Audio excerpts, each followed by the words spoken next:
Bon, alors nouveau setup. Donc voilà, j'ai fait l'acquisition de petits compresseurs comme ça. Enfin, c'est plutôt des ventilateurs. Diamètre 28 à l'extérieur, là. Donc je pense qu'on doit avoir des pales qui sont sur un diamètre 27. Très précis, donc on n'a pas de perte en bout de pale.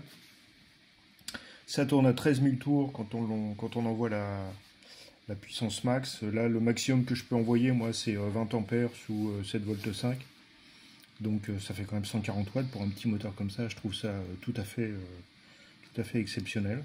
Donc voilà, donc l'électronique qui est intégrée derrière. Un petit potentiomètre qui permet de régler la vitesse. Voilà. Bon, j'ai pas eu de chance, j'en ai commandé deux. Il y en a un qui fonctionne pas. Bon, bref, c'est pas très important. Donc l'autre, je l'ai installé ici. Voilà. Donc tout ça pour remplacer mon souffleur. Mon souffleur qui quand même consomme un peu plus de 500 watts. Donc j'ai constaté qu'avec cette turbine-là, dans les mêmes conditions, avec 500 watts, je parviens à une vitesse pointe, vraiment le maxi que j'ai pu obtenir, c'est 170 tours seconde. Et donc là, on va voir un peu ce qui se passe avec cette turbine-là.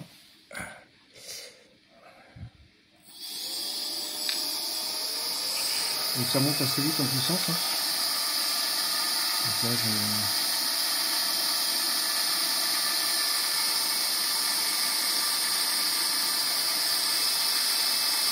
voilà, c'est 40 tours là-bas. Par qu'on voit. Voilà. Sur une cote.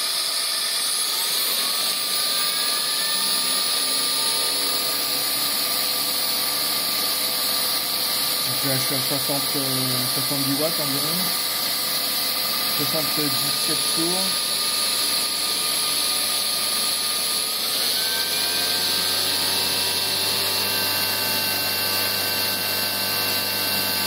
La puissance monte assez vite. Hein. Là je suis à 107 tours, donc je suis à 6000 tours minute.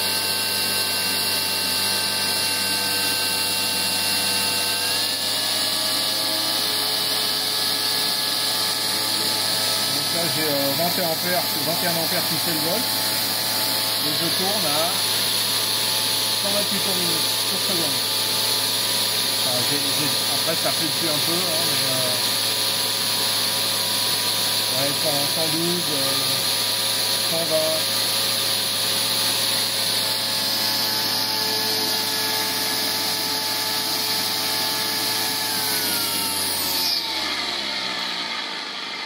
Donc j'injecte que 140 watts, un peu plus de 140 watts dans le, on va dire 150 watts dans le souffleur, et j'obtiens quand même une vitesse de, on va dire, les 115 tours seconde. Donc je suis à plus de 6000 tours minute. Avec un tout petit compresseur comme ça, je suis vraiment étonné du rendement que j'ai. Donc ce qui veut dire qu'avec mon souffleur là, qui consomme plus de 500 watts, et qui m'amène, on va dire, qui m'amène pas au double, enfin disons que ouais, le maximum, j'ai fait 10 500 tours avec, au max, et là je suis à, on va dire, un peu vers 7000 tours. Donc voilà, je trouve que c'est intéressant de comparer ces deux méthodes de compression. Donc c'est intéressant. Parce que bon là effectivement il est censé tourner à 13 000 tours. Peut-être que je pourrais tourner un peu plus vite si j'avais une alimentation qui montait plus haut en courant. Mais faut que je réfléchisse à ça, acheter une alimentation un peu plus balèze pour pouvoir faire des tests plus complets. Mais voilà, donc ça, et puis peut-être aussi acheter un compresseur, parce que ça c'est un diamètre 28, mais je sais qu'il y a des compresseurs qui sont en diamètre 30, 40 et 50, qui sont à peu près de la même facture, avec un moteur qui est à chaque fois un petit peu plus puissant, mais pas énormément. Donc voilà, c'est intéressant. Avec un compresseur axial, on arrive à obtenir des résultats qui sont tout à fait intéressants par rapport à ce qu'on obtient avec un compresseur centrifuge. Voilà.